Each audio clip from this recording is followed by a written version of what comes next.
Hi everyone, welcome back to my channel smart study source. आज की video में मैं आपको बताने जा रही हूँ important questions on BPHET 141 of block 1। Watch the video till the end, क्योंकि ये वीडियो बहुत ही ज़्यादा इंपॉर्टेंट होने वाली है, क्योंकि मैं इस वीडियो में आपको important notes and topics and questions भी आपको नोट डाउन कराऊंगी, जो कि दिसंबर 2024 एग्जाम के लिए मोस्ट इंपॉर्टेंट है।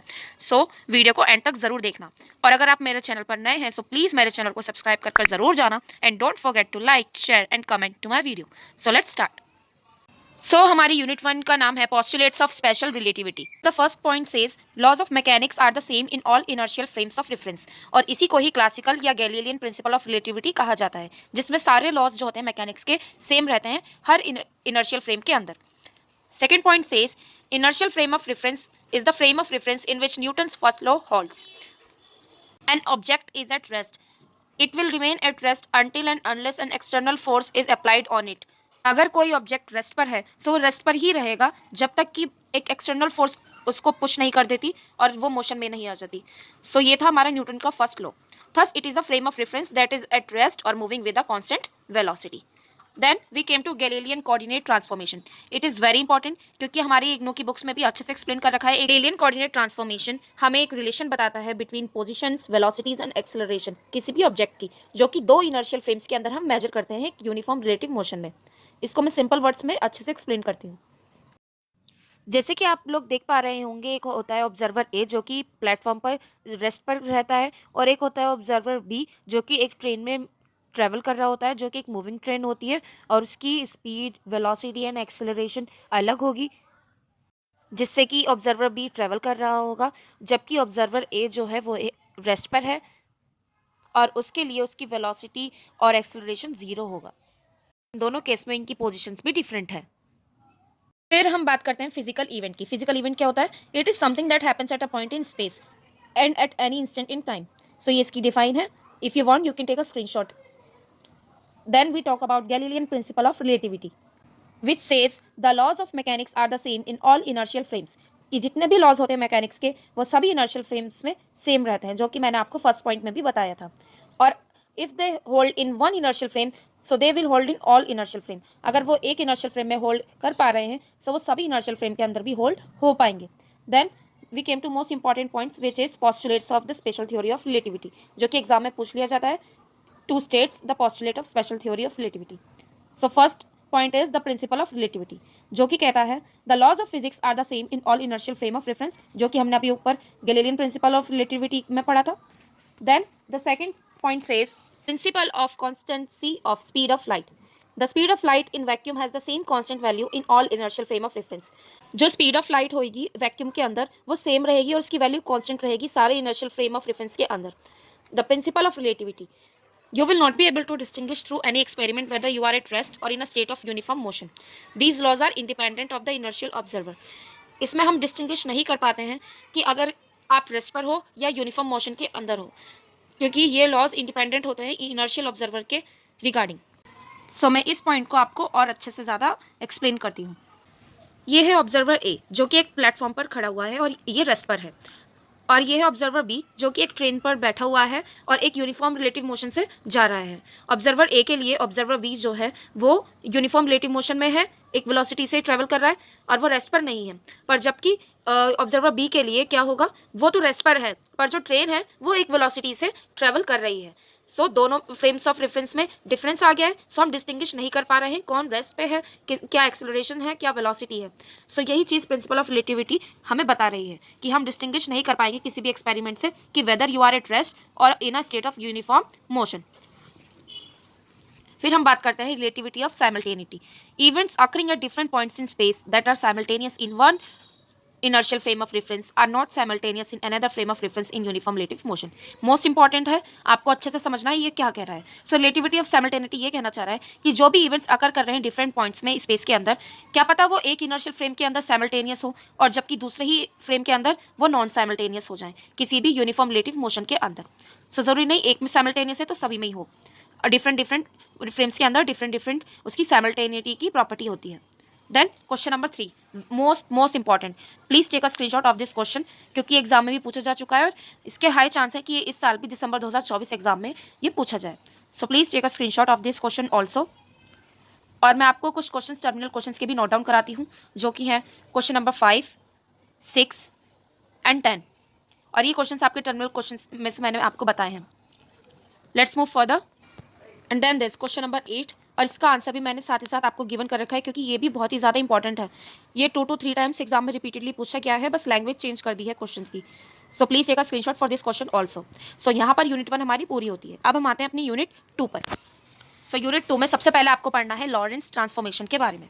So the coordinate transformation consistent with the postulates of special theory of relativity is called the Lorentz transformation.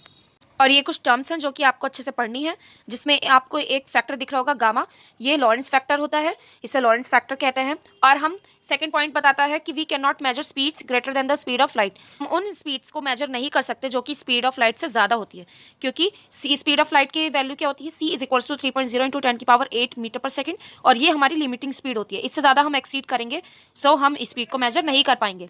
कोई भी ऑब्जेक्ट लाइट से ज़्यादा फास्टर ट्रेवल नहीं कर सकता है, and we can never be greater than c।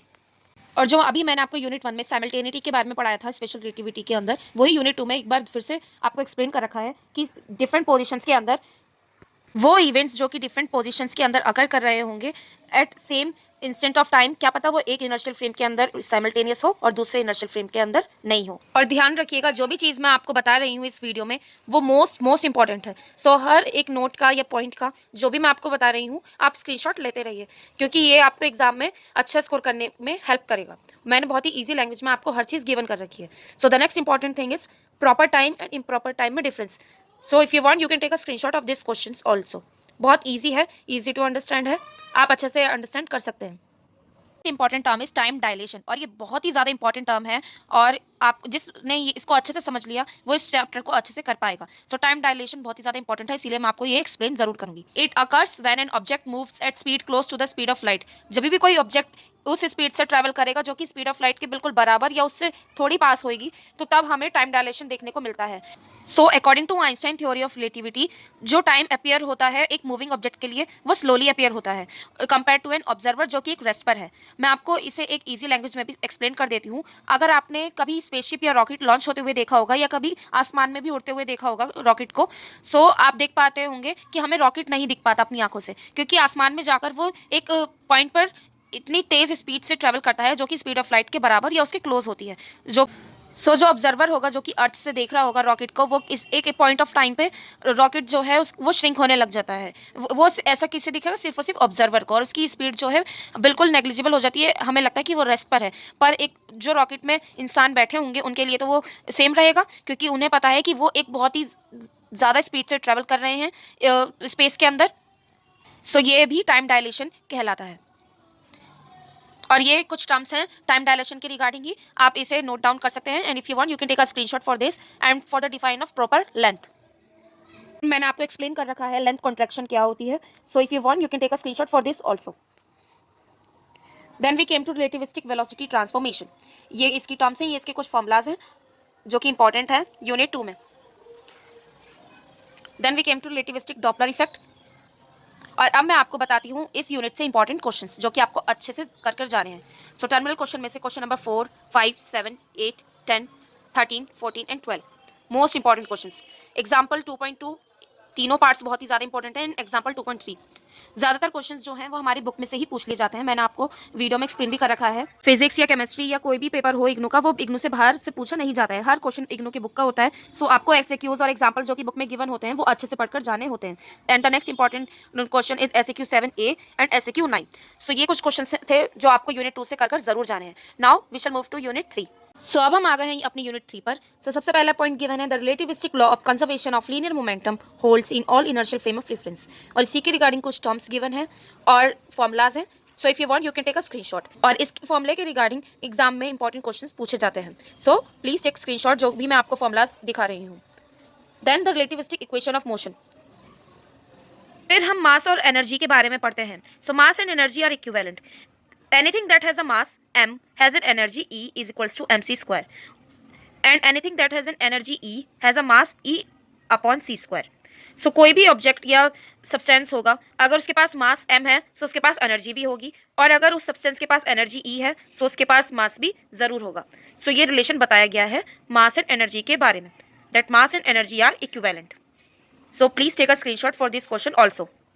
अब मैं आपको बताने जा रही हूँ मोस्ट इंपॉर्टेंट क्वेश्चन जो कि एग्जाम में रिपीटेडली यूनिट 3 से पूछा ही गया है और इसके हाई चांस है कि वो अब दोबारा दिसंबर 2024 एग्जाम में भी पूछा जाए। वो है relativistic energy and linear momentum of a free particle के बारे में हमें रिलेशन बताना होता है। सो इसकी एक डेरिवेशन है, डिराइव करके दिखाना होता है पूरा। सो मैंने आपको ईजी वे में एक्सप्लेन कर रखा है इस वीडियो में। सो आप स्क्रीनशॉट लेते रहिएगा। सो यहाँ से शुरू है फर्स्ट पॉइंट से, we can write kinetic energy से एंड इट एंड्स हियर। मैंने बहुत ही इजी लैंग्वेज में आपको गिवन कर रखी है ये derivation. So please take a screenshot for this, क्योंकि बुक में लेंदी वे में गिवन है। सो आपको मैंने इजी वे में प्रोवाइड कर दी है।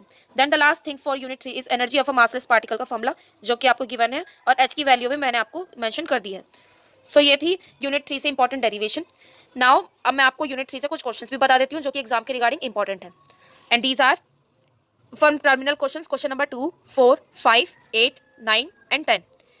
And example 3.2 part A is very important, please do it. Then SEQ 3, 4, 5, 6 ये चारों ही क्वेश्चन इतने ज़्यादा इंपॉर्टेंट है कि ये रिपीटेडली पूछे गए हैं, क्योंकि ज़्यादातर क्वेश्चन हमारी बुक में से ही पूछे जाते हैं। तो इग्नू में कैसे अच्छा स्कोर करते हैं, सो मैं उस वीडियो का लिंक आपको डिस्क्रिप्शन बॉक्स में प्रोवाइड कर दूंगी। So please check it out. और SEQ 3, 4 and 5 and 6 बहुत ही ज़्यादा इंपॉर्टेंट है, अच्छे से कर ज़रूर जाना। So here are video ends for BPHET 141 for block 1। और अगर आपको ब्लॉक 2 की वीडियो भी चाहिए जिसमें मैं आपको ब्लॉक 2 से इंपॉर्टेंट क्वेश्चंस बताऊंगी हर यूनिट में, यूनिट वाइज, सो प्लीज़ मुझे कमेंट सेक्शन में ज़रूर बताना और आपको ये वीडियो कैसी लगी इसके बारे में भी ज़रूर बताना।